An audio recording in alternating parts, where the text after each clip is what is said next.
young kids, 2 authors who write for young adults, and to see the responses of all of you. So thank you very much.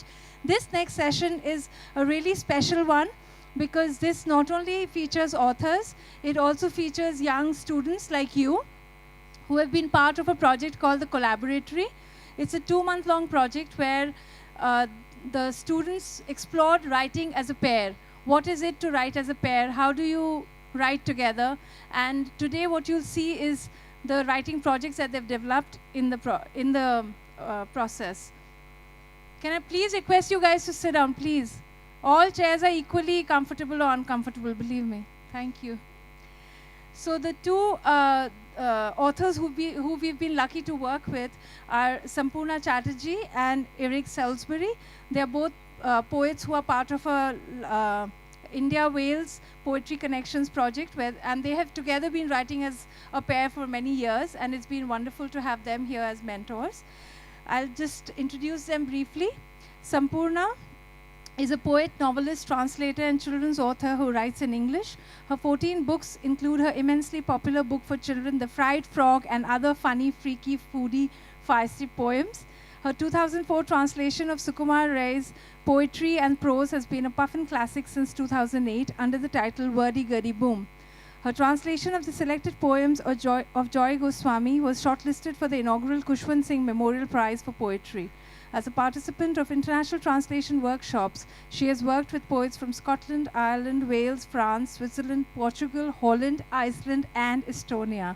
Her own poetry has been translated into the languages of these countries as well as into Bangla, Bambaiya, Kannada, Manipuri, Marathi, and Tamil. She lives in Mumbai. The other poet from Wales is Eurig Salisbury. He was born in Cardiff and raised both in the city and in southwest Wales. His first volume of poetry, which I'm going to mispronounce, is Refer Glass Eurig. It means Eurig's Blue Book, which was published in 2008, and a book of children's poetry, which I will mispronounce even more, is Squish in 2011. Sorry, my Welsh is a bit poor. After working as a research fellow at the University of Wales Centre for Advanced Welsh and Celtic Studies at Aberystwyth, he is now a lecturer at the Department of Welsh and Celtic Studies, Aberystwyth University.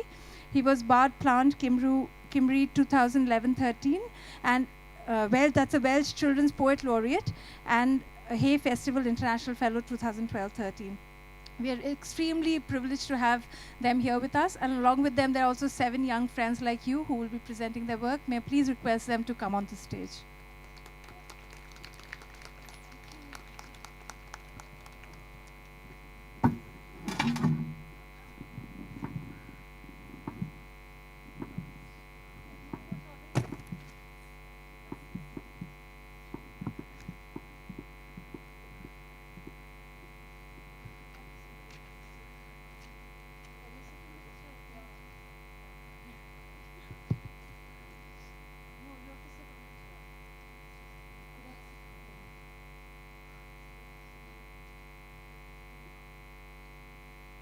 Is it all right? Sitting. Is it fine? Right?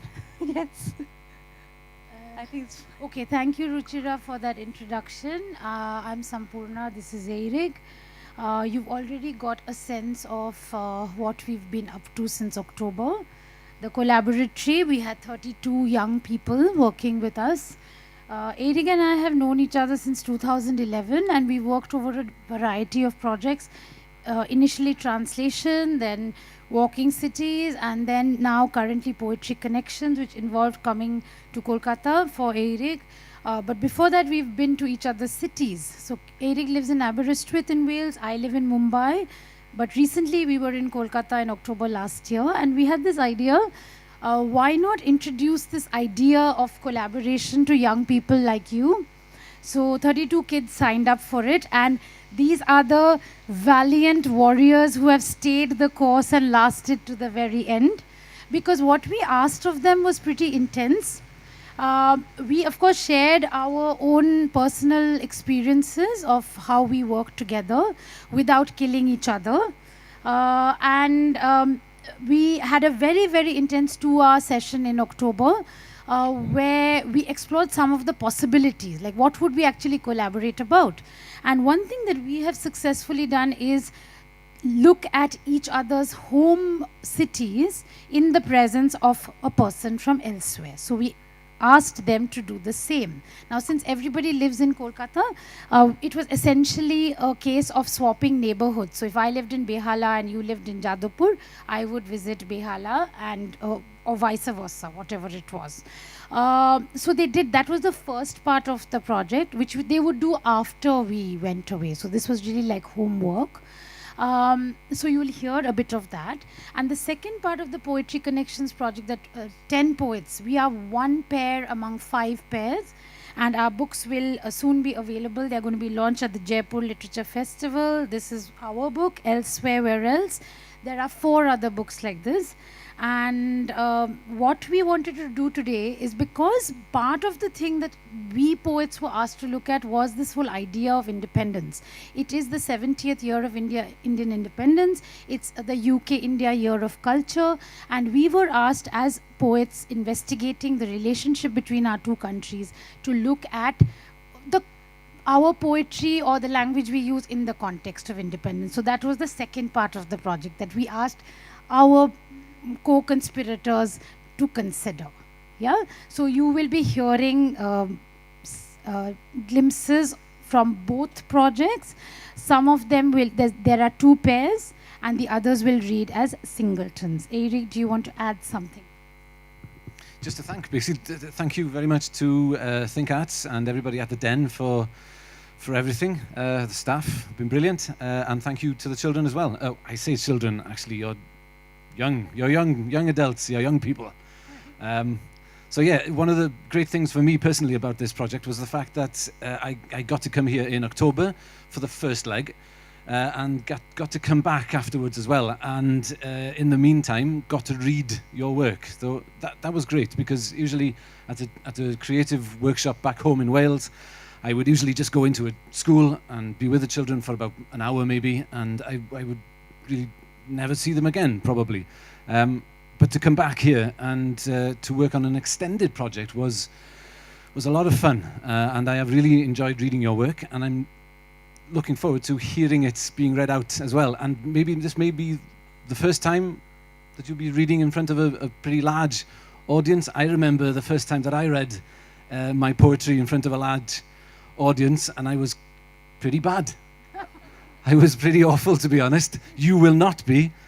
You will be brilliant. So yeah, I'm looking forward, and without further ado, we'll move on to the readings. So first up is Disha.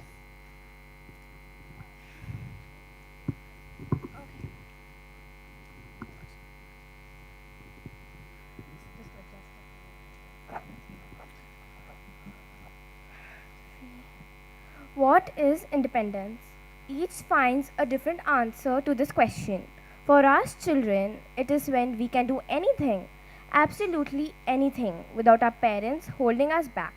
But for the animals, the pet animals that we keep with us for company, it is a utterly different story. Independence to them is when, without the constant vigil of their owning humans, they can lead their life as they want.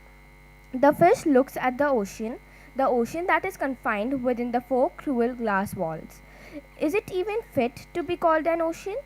The fish sees memories passing by behind his lids, memories that create a film so sad that it creates tears that the fish cries into its small fake ocean. The dog sees the fence, the protected lawn that he wishes were an open field he could run about. The lawn that holds his independence, the lawn that binds him with the collar and the leash, the lawn that separates him from his true self. His true self, that is the stray dog outside, glorious in its flea-ridden filth and glorious in its freedom. The pet dog wishes he were the stray dog. The bird that is meant to fly in the sky is locked in a tiny cage, the cage that locks her happiness, a happiness that she'll never achieve.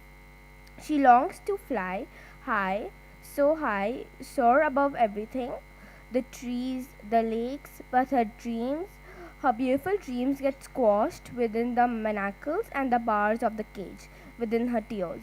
We feed them, we take care of them, we showered on them whatever love we have in our selfish hearts. But we do not look into their eyes, which are filled with tears. We do not listen to their voices choked with the silent plea for freedom, for independence. Or perhaps we do understand what they truly want, but we do not grant it, something that is easy for us to do. Smashing the glass, removing the leash, opening the cage, or is it that easy? Perhaps we see our own yearning in their eyes, our own yearning to be independent of the society of the world. But can we be?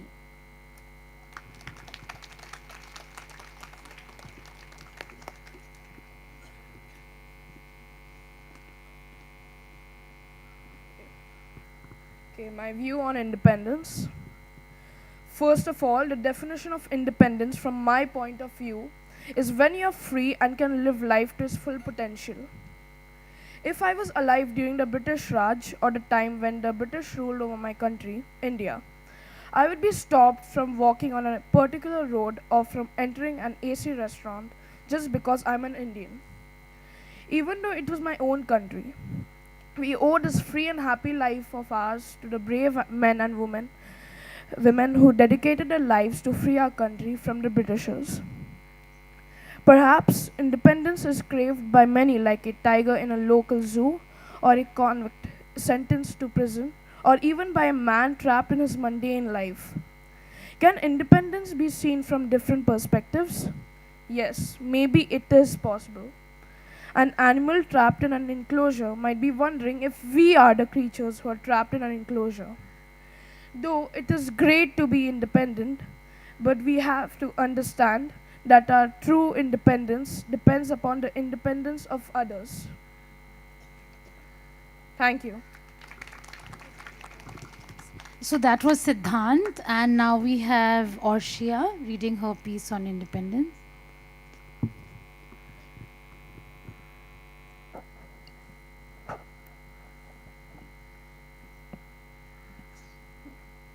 Epiphany. All alone at lunch. No one was around. It felt like a punch. I wanted to be found. I wanted someone, anyone, to come looking for me. Someone with whom I could have fun. Someone to want my company. Was I not enough? What made me so strange? Making friends was tough. I wish things could change. Something caught my eye. A big word in bold. I had no idea why, but my mind began to unfold. One word on the board, written in bold, chalked. And then my thoughts soared. Independence stalked.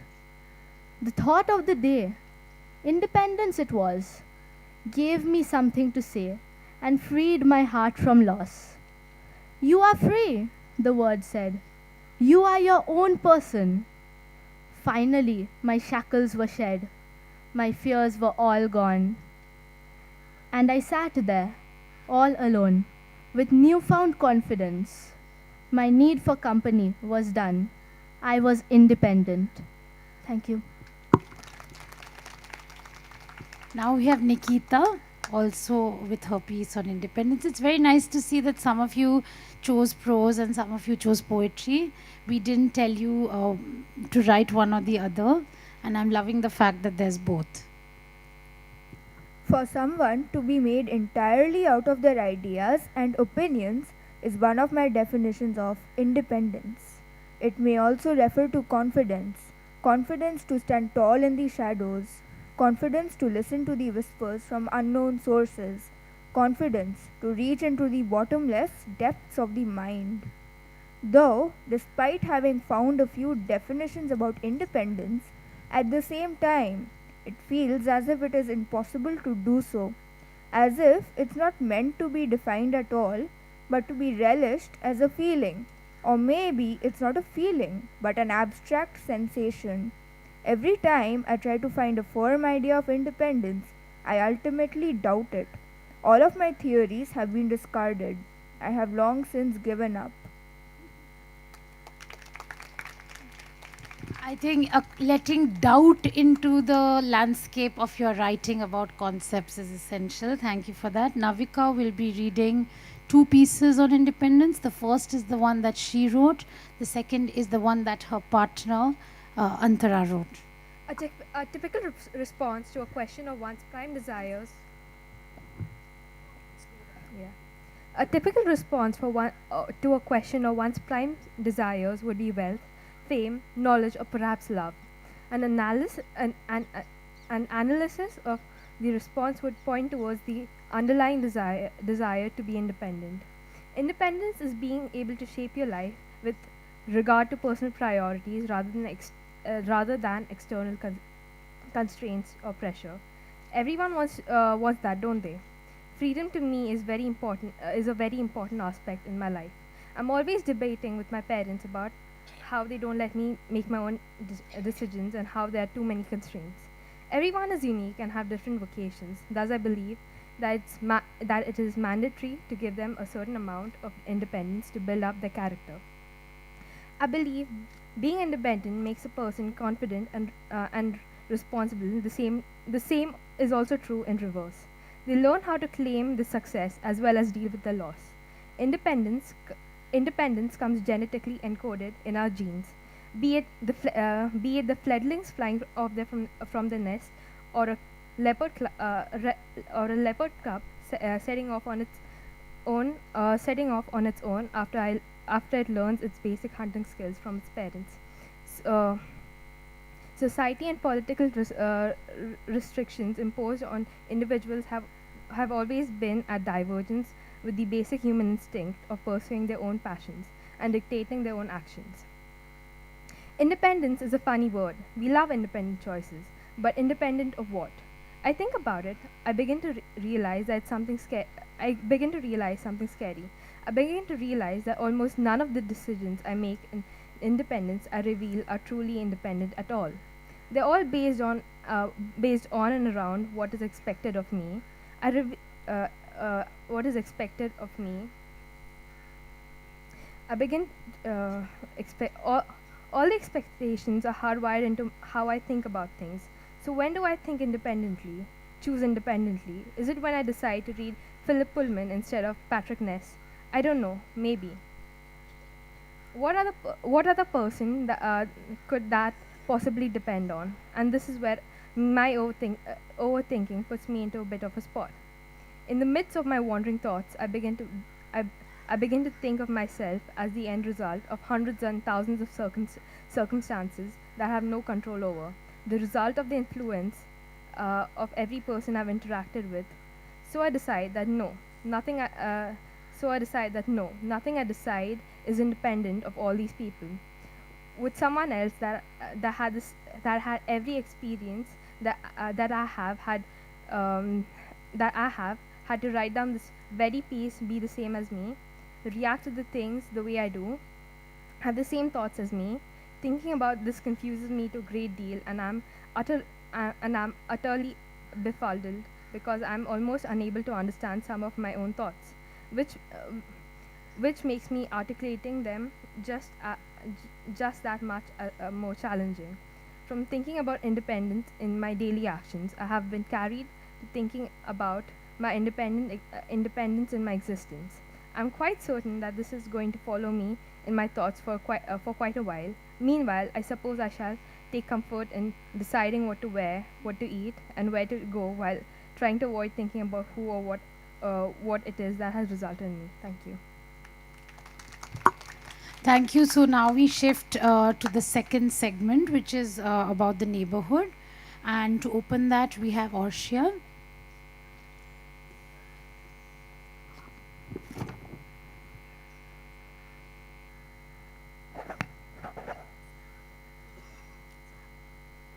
My first piece is Behala at twilight. My mind says, it's nice to be in a brand new place. My heart says, visiting this place is something I've already done. Wonder at the familiarity is etched on my face, because Behala is almost exactly like Dum Dum. The car moves along the crowded Chaurasta as Shokher Bazaar greets my eyes. I wish the car could move a bit faster. Congestion is taking up all of my time. Deja vu fills my head, but I am jarred. Back to reality, as familiar sights are absent even if I look hard. Because this is not Dum Dum, but Behala at twilight. My second piece is a strange familiar place. Coming back from a place that left my mind reeling, the area around my home seems to be strange. I cannot identify this different feeling, but I think that something has caused it to change. Was that alley there before? I wonder where it leads. And those shops, have they become more since the last time I gave those dogs a feed? Why do I feel my surroundings have shifted? Shouldn't my home have remained as before? Why does it feel that my thoughts have just lifted from deep within my racing mind score? Thank you. Thank you, Arshia. Both Eurig and I, when we hear that piece, we laugh a little because several of our poems about each other's cities are about alleys and not being exactly sure where we are. And Eurig will read one of his poems that addresses just that sense of dislocation. So thank you for that, Arshia. Now the next pair they will read as a pair. That's Disha and Moomal. We'll wait for the people who are leaving to leave so that you don't get disturbed. You might like to say, Disha and Moomal, before you begin your reading, a little bit about how it was to work together. Yeah, so if you want to say anything that can be uttered in a public space safely, do say it, and also mention what the neighborhoods were. Okay, so which were the neighborhoods you all swapped. So do you want to go ahead to the podium? Disha, will you lead first? Yeah.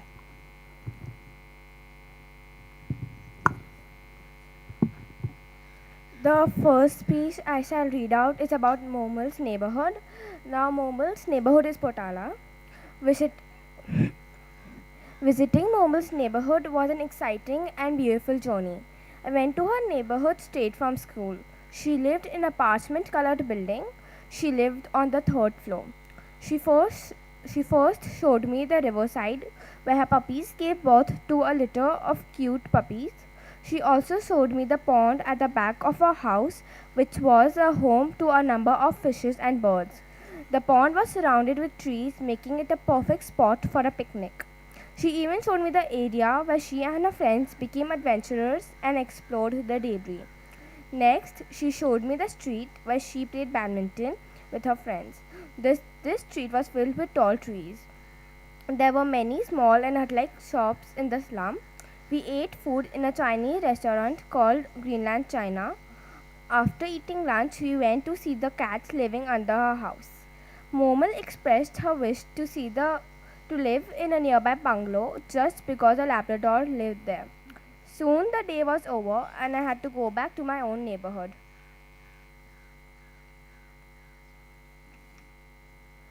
The next piece I shall read out is about my neighborhood, which is 13 Deshapia Park.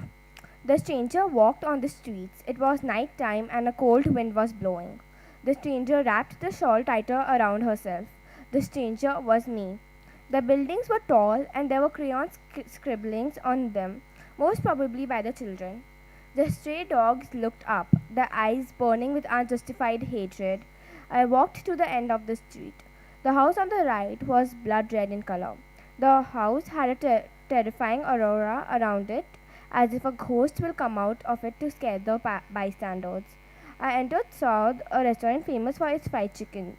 The chicken was so good that I even packed some for the remaining journey. I even brought a soda from the pawn shop. I entered the hotel again, knowing that tomorrow I'll be visiting another part of the same city of the same world. You know, it's very nice because what happens is that memories of place have so much often to do with food. And that came through. And also this thing of being a stranger. The stranger is me. Because I think when you looked at your own neighborhoods with new eyes, you all saw different things, isn't it? So that was nice for us to discover in your work. Go ahead, Momal. Hi, I'm Momal. The first piece is about my partner's neighborhood. It's called 13 Deshapri Park. Street lights flashing in abundance, shadows lurking in the corners and dancing across the wide lane. Cars passing by often, with loud honks and glaring headlights. Shops and salons around the sides. Memories haunt the streets. Memories of friends who have left and who still stay. I see a bleak old house. Is it a haunted house? An intriguing unknown calls out to me, and a stroll through an unfamiliar neighborhood. My second piece is looking at my own neighborhood with a stranger's eyes, looking at my para with a stranger's eyes. I've always looked at my para with a very fond eye, all trees and dogs and cats and birds. I showed my para to Disha, my partner, pointing out my favorite haunts and the interesting spots. It was a delight to explore my own para with a stranger and to look at it once more from an entirely new perspective. I asked her what she thought of my para, and her reply was something like this. It's nature I see, greens all around. It's like the olden days have returned. We can take a deep breath, and it's all fresh air. So many cats. I'd love to live here. It is heavenly to see a stranger appreciating my very own para. It made me fall in love with it once again. Thank you. Thank you, Moomal. I had just one editorial suggestion for Moomal. She'd written para, and when you spell it in English, it's like para. And in brackets, she'd said Bengali for neighborhood. And I said, since we are in an all Bengali atmospheric with only maybe one or two exceptions, you didn't need the notation. But in our book, it's full of notations because it's going to travel between India and Wales. So it's very interesting that you thought about putting the note to explain it to a stranger. And so depending on where you are, some words are less strange. Yeah, thank you for that. And now we call Navika. Forgive me. Antara will read her piece on the neighborhood.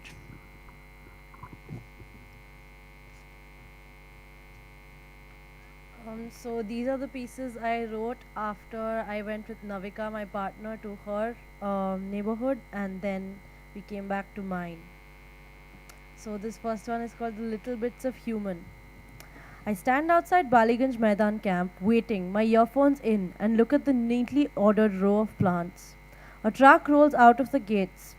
2 Panic at the Disco songs later, I can see Navika coming down the path. The main path is lined with trees on both sides, just like my own street. Walking down it feels familiar, but so different. Everything is planned, down to the colors of the flowers lining the walkways. I can see nobody else. Everything feels a bit unnatural to me. I'm used to being surrounded by a sort of beautiful disorder, the improbability that comes with lots of people. I'm unaccustomed to this much order. Everything is calm, but it's an odd sort of calm. And I wonder what the calm has in store for me to uncover. As we walk through, Navika tells me what happens here, like she's gifting me snippets of the real stories of these spots that stay hidden to my foreign eyes. I hear about school and the parking lot where everyone likes to bunk, her jogging path. I see the beauty parlor that nobody actually goes to, and the gym and the little pond she likes to sit near. And I slowly start to actually realize that people live out their lives here in this neat ordered place. I know that, of course. It just doesn't really set in till Navika helps me to really see the place. Helps me to find all the little bits of human lurking behind the neatness of it all, like a pen, a notebook, and a patterned coffee mug on the desk in an unnaturally tidy room. Like a photograph on the wall of an office cubicle that is identical to 100 others on that floor. The little things that hint at people, things that give you little pieces of just like me, which are comforting. They also help you start to really see a place, because what is a neighborhood if not the people that live in it?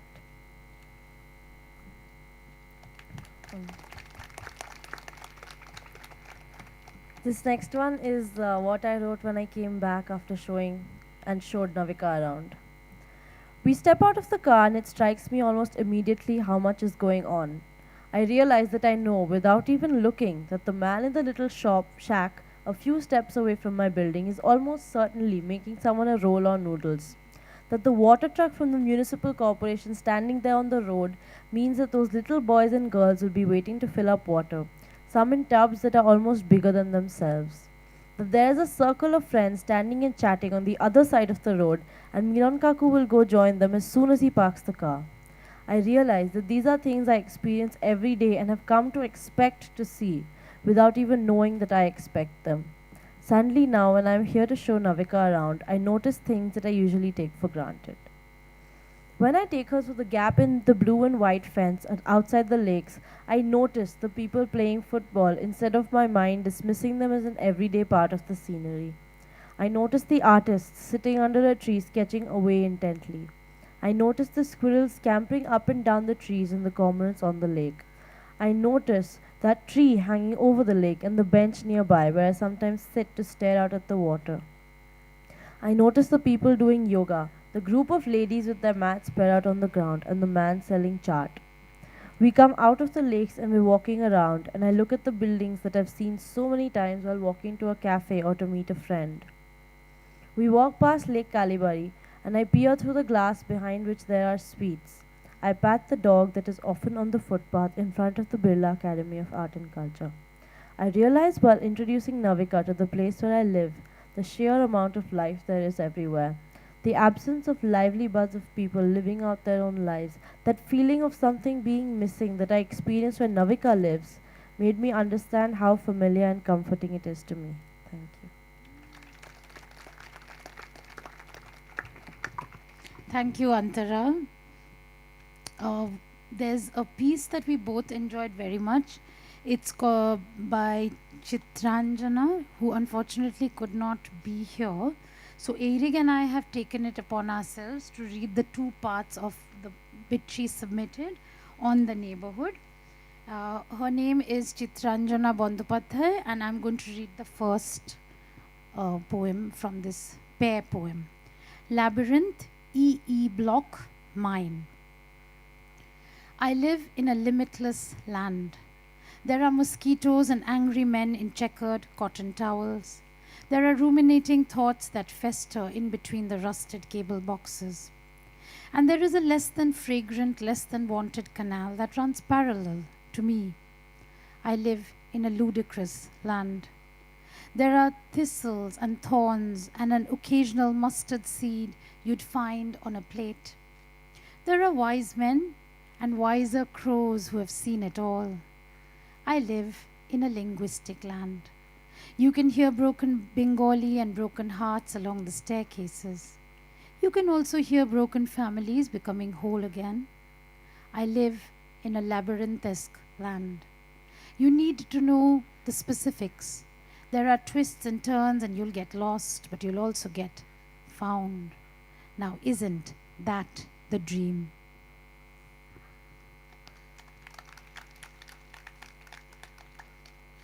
Stranger Things, H.A. Block, hers. It's niftier where she lives. All north breeze and espresso skies. That is to say, I'm lost there. There are trees more green than envy and more aged than wine. Yes, it's niftier where she lives. There are 525,600 minutes in 1 year.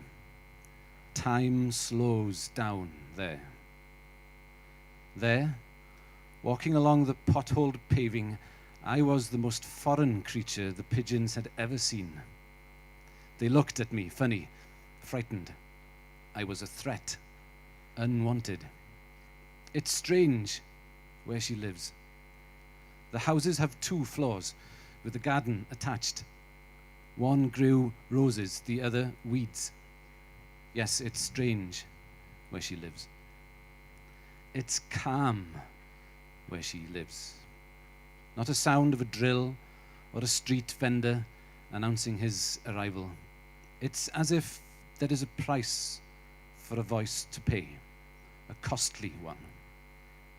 Yes, it's calm where she lives. And she lives there well.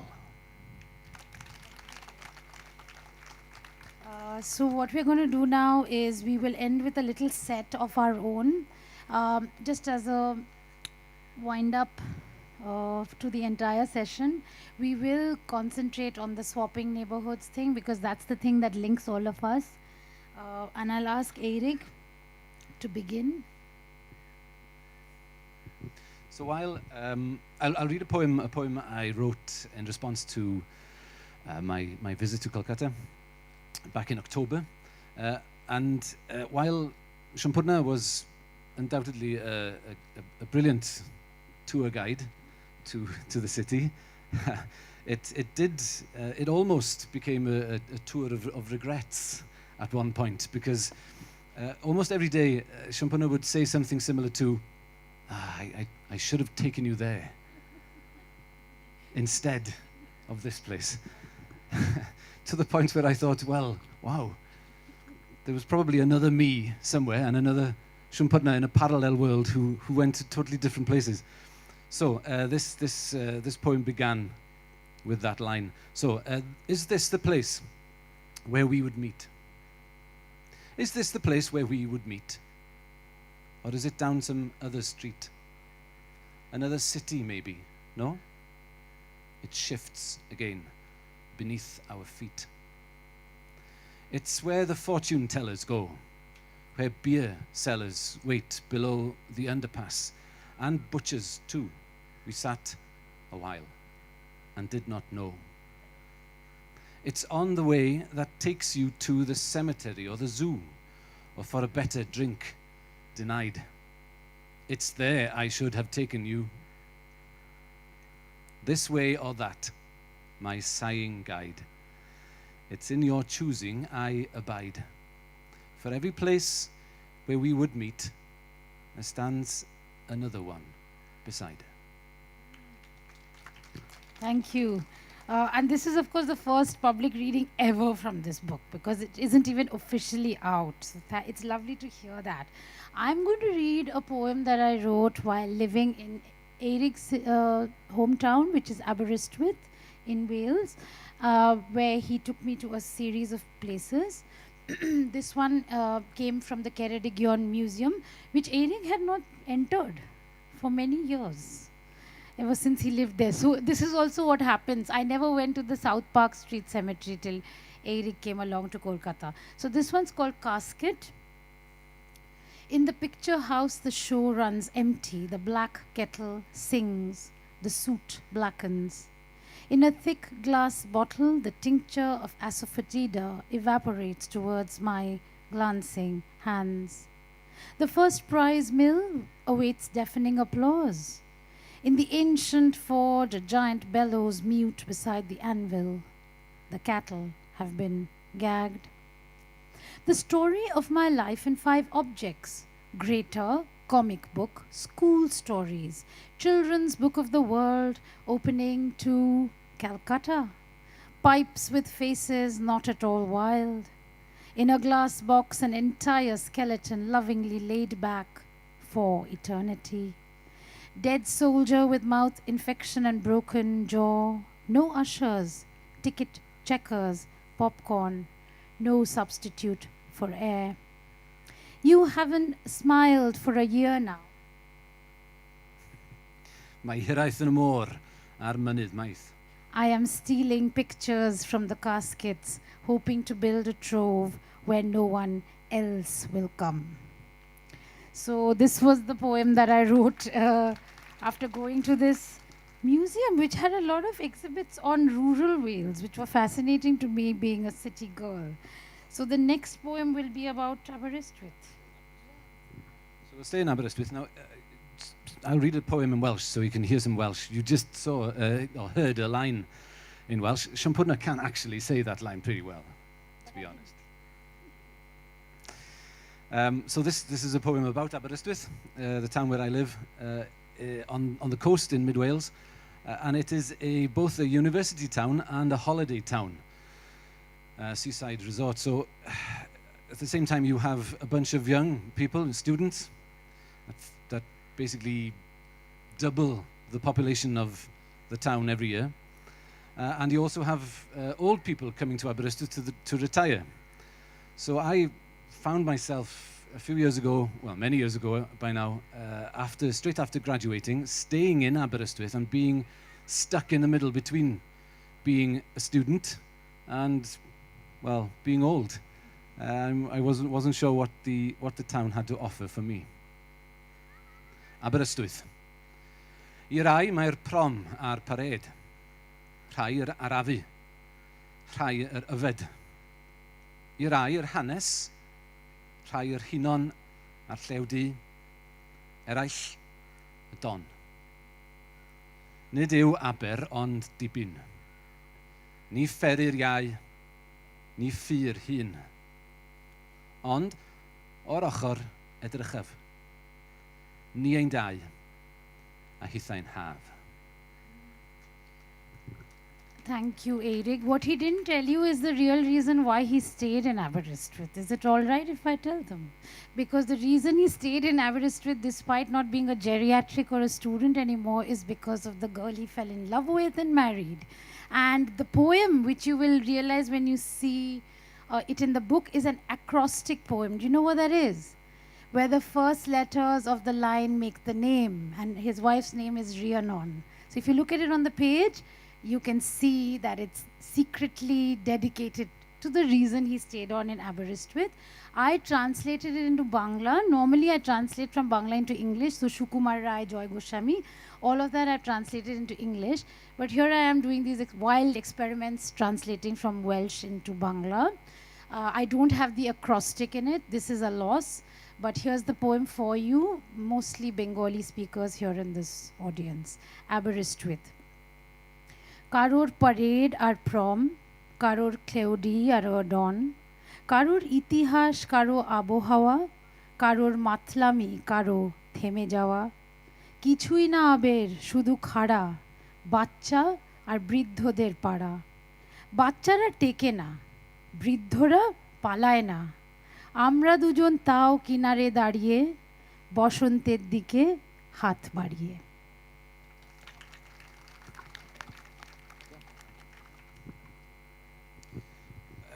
On my visit to Kolkata, we didn't stay exclusively in the city. We actually went outside for an excursion as well, and we went to Shantiniketan to see everything to do with Tagore there, and it was a great experience. I really enjoyed it, and actually, at that time, walking around the university there was an odd experience because it was for some reason, we're still not sure why, but it was quite quiet there.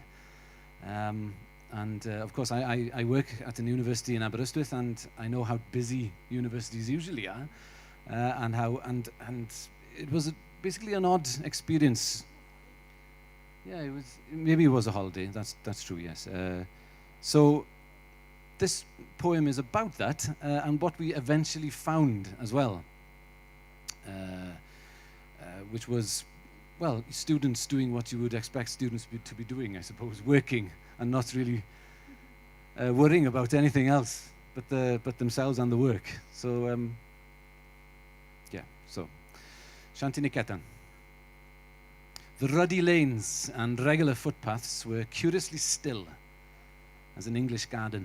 No students, bicycles, peddlers only in the shade, and porters appearing to nod in faint approval at our peering in at a privet hedge, a string of knee-high palisades and layered shrubbery that barred the way to his father's prayer hall. Higher still, at the ticket booths before his house, bag check, name check, guards at the picket fence signalled the way to a grand facade and a stared entrance to a kept interior, where the walls listed the old man's accolades like an invocation. Outside in the open air, we learned that the bookshop was closed. Sentries shouted us off the wood chip pond.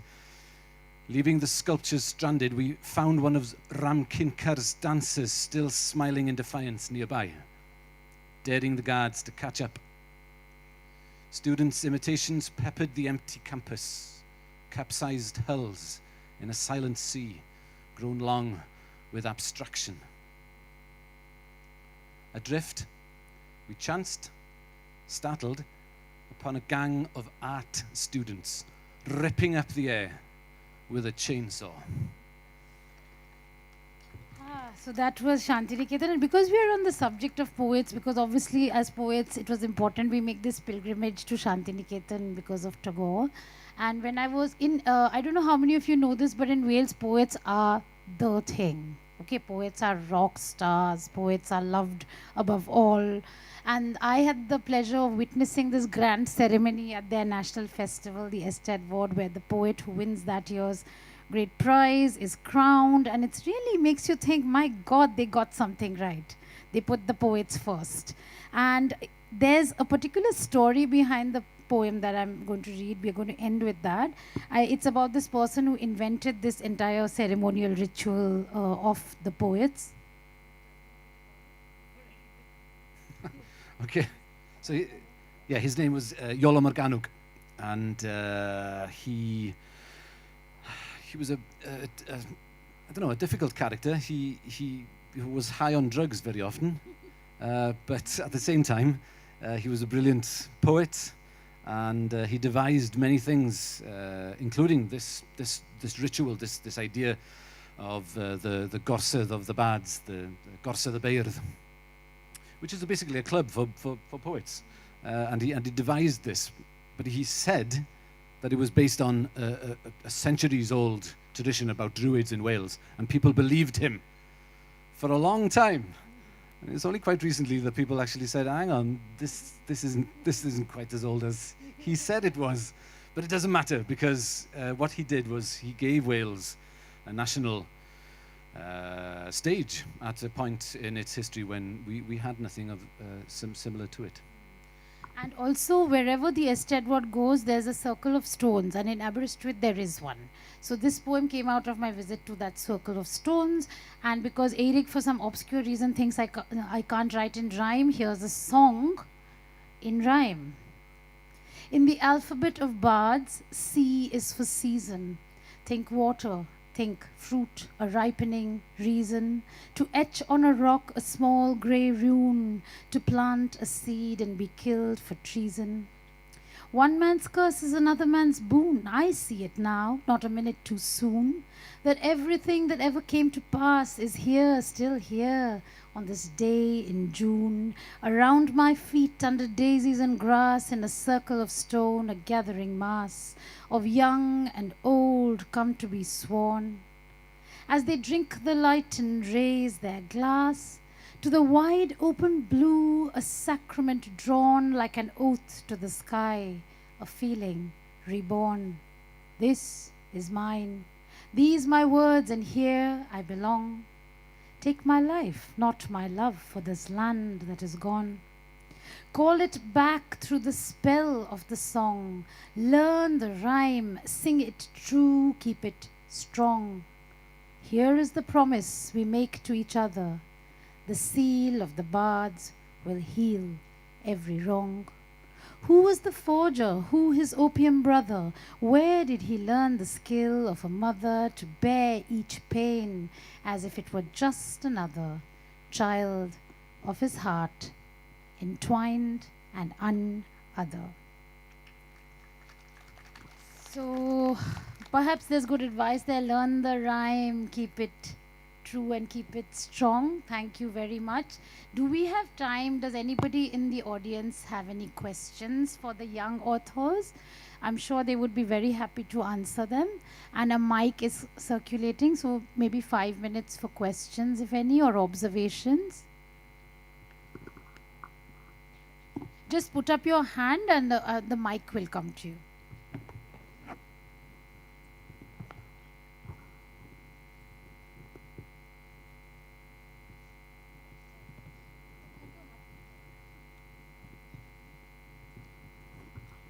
And if there aren't any questions, then maybe we can all just say thank you and goodbye. Are you all waving to some friends, or are you just... I'll ask the question. Ah, yes, yeah. So I've of course seen this project right through October, and I just want to know, is this the first time that you worked with young people on such a project. How was your experience? They share a bit of how it was, but how was your experience? Would you do it again? Would you, yeah. What did you expect to come out of it, and how has it been? Yeah, yes, I would definitely do it again. Yes, it was great. I don't often, as I said at the beginning, I don't often do something like this, like an extended project. And it's very nice, I think, that you have some time to actually write something and to do something that you wouldn't do otherwise. I think that's an important thing an important part of any poem, really, or any work of art. You have to do something different. And visiting each other's neighborhoods, I think that was your idea, Sampurna. It worked out very well, I think. I hope you enjoyed it. You know, Ruchira, I have done extended workshops before, for example at Prithvi summertime, and where workshops, again with this age group, we would do them over a week, and I would meet the kids for 5 days, 2 hours a week. 2 hours a day, sorry, my mathematics is really rubbish. That continuity is something I really value, because you know, when you go in for an hour, it's in and out, and you feel a peculiar kind of satisfaction, but it's not really nourishing enough. So I have done the sustained workshop, but that's been in the same place, in the same time, over a week. This was the first time we did something where we were away in our separate locations, and it was really about expecting them to hang in there and stay the course without any external, like we didn't send them reminders saying, have you done your homework? So I was very amazed and very touched by the fact that especially this core group of kids stayed with us, did their bit. They obviously love it. They enjoy writing. I just want to say we really appreciate that. Thank you.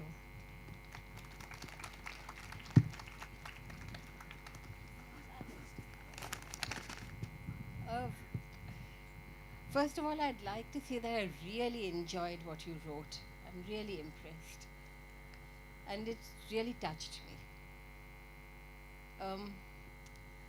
Would this project would you be able to continue it in different dimensions with each other, the writers, the young writers, in not exactly in this way, but in any other way? Would you take it forward?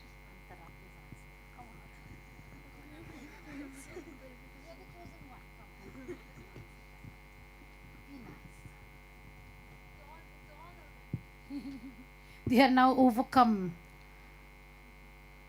with stage fright after having been remarkable in their readings. Come on. No?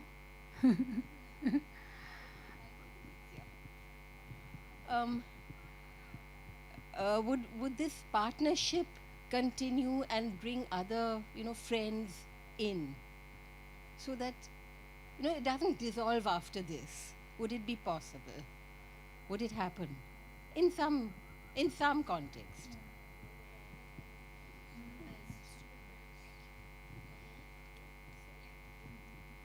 I hope it does, because it's been a good experience. I mean, sometimes, I write like in a different way, and Sheila writes in a different way, but when we wrote together, it's completely different another thing. So I hope that continues, yes.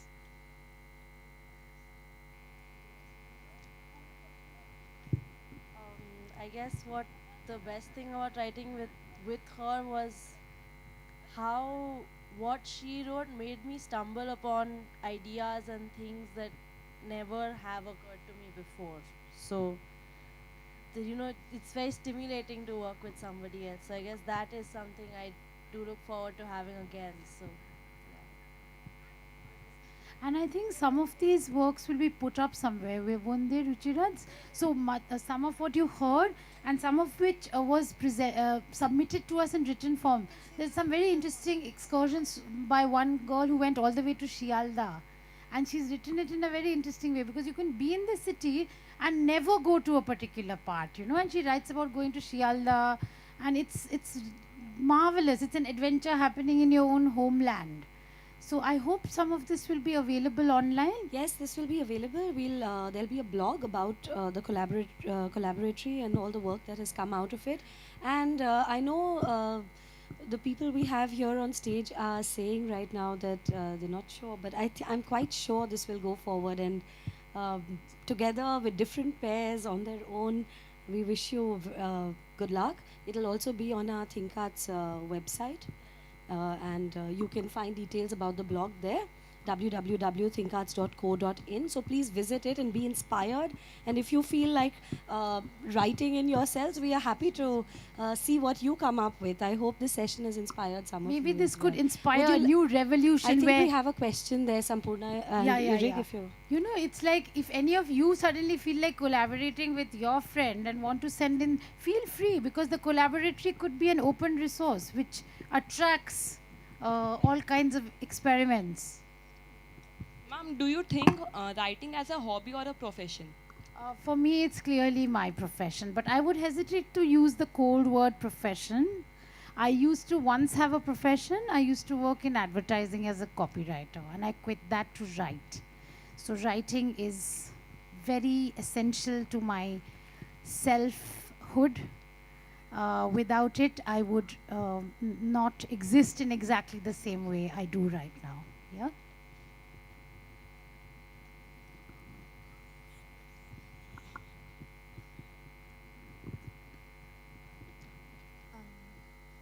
Like, sir, many parents think that writing will not actually be like a profession. It will just be a side hobby. So, do you agree with that? Would you let your children have writing as a profession? Yes, I would. It's a bit of a sore point for me, actually, because Welsh is unfortunately a minority language in its own country.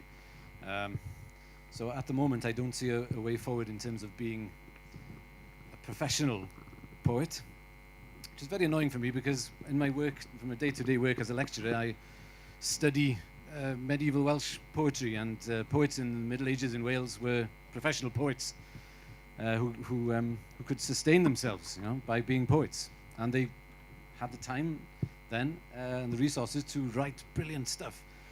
So I'm annoyed sometimes that I can't give the best time of the day to writing, but at the same time I can't complain, because I am here and I get to travel the world, and I get to take part in brilliant projects as well. So being a writer is definitely something, even if you can do it on the side, is definitely worth doing, because it's, you know, it gives you so many different opportunities and different ways of looking at the world.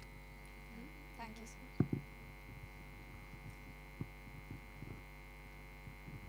Sir, how did you feel when you first came to India and in Kolkata? I felt very hot, which was wonderful for me, because I come from a land of cold and rain. I saw actually just the other day there have been massive floods in Wales, and it's I think everything in Wales at the moment is wet, thoroughly wet and cold. So being here is just it's just brilliant for me. So that was the first thing, I think. But Kolkata itself, I really enjoyed coming to Kolkata. I still can't put my finger on why. I really enjoy the city for some reason. It's the same for every Indian city that I've been to. You know, there's a great varied. Every part of the city is different, and sights are just. But for some reason, Kolkata, I don't know why. You know what? It's partly making me very happy that he loves Kolkata, but he has come to Bombay before, and Bombay is my beloved city. Okay, I went from Kolkata to Bombay. I've written a book of short stories about it. It's been the love of my life kind of thing. And he visited me first in Mumbai, okay? And we've done several projects in Mumbai, and I'm like, okay, but he's reacted to Kolkata in a way that he never reacted to Bombay. So I'm a little irritated with him, because he's like, yeah, what happened? But the wonderful thing is, because I had a very strange relationship to Kolkata, so seeing it with Eurig and seeing how he responds to it has made me feel so much warmer and closer and more open to the city. So that's the gift I've got from him being in Kolkata. Thank you so much. Sir, what was your ambition as a kid? Ambition as a kid? As what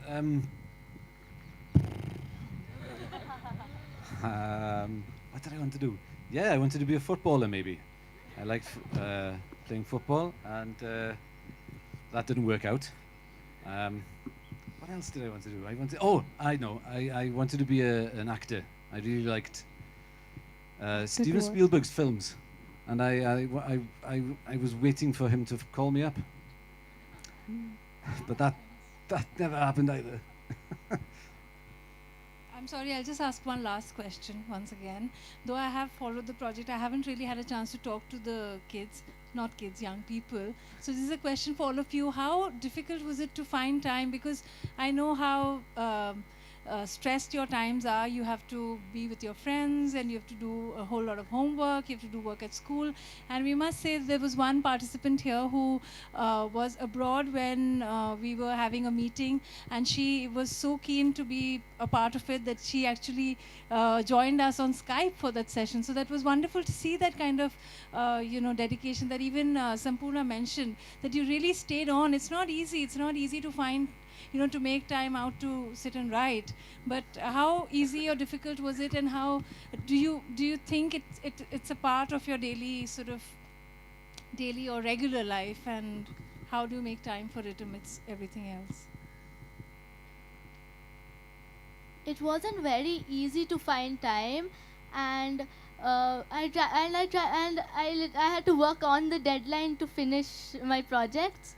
But now that I've actually finished it, now I find writing a very interesting hobby, and I try to find time for it every single day. So now it's very easy to find time in the day. Sorry, can I ask one last question?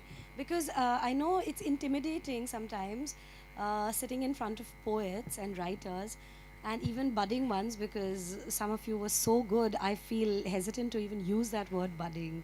But do you feel poetry is something you can cultivate even if you're not naturally a writer? Is that something you can work on and gradually, does it just by virtue of getting you more in tune with your feelings and by being more observant really, and putting it all down? Do you think there's a way that one can, to Sampurna, and Eurig, of course, is it possible to work on that, as so many students here who probably know, some of them are already, they probably write a lot, and some of them perhaps are very inhibited, because they're not known as the good writers. I think both of us write poetry and prose. Yes.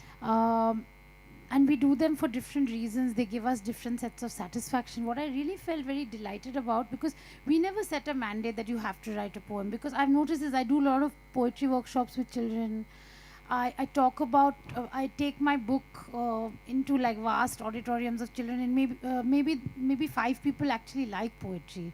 And hopefully by the time I leave, some of them feel, okay, this wasn't so bad, and maybe I could read some, and maybe I could even write some. I think certainly it is something you can cultivate, because like any form of writing, it requires discipline, it requires time, it requires the observant eye, which all of them have. I really liked, if you see some of the pieces they read out, if you see them on the page, you'll realize that they look like prose, but they sound like poetry.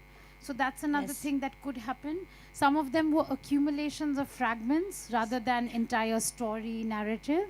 So yes, poetry can be learnt, and yes, it has to be worked at. Yes, definitely. It's all worth it, basically. If you feel that you can write and you enjoy writing, that's great. But if you don't feel that, well, I mean, just reading and becoming a better reader is totally worth it as well. And I think maybe writing can be sometimes too prescriptive. Creative writing, we are taught to write in a certain way. Well, don't worry if you don't fit that mold. Try and carve your own way of writing, and don't listen too much to your teachers. Thank you very much.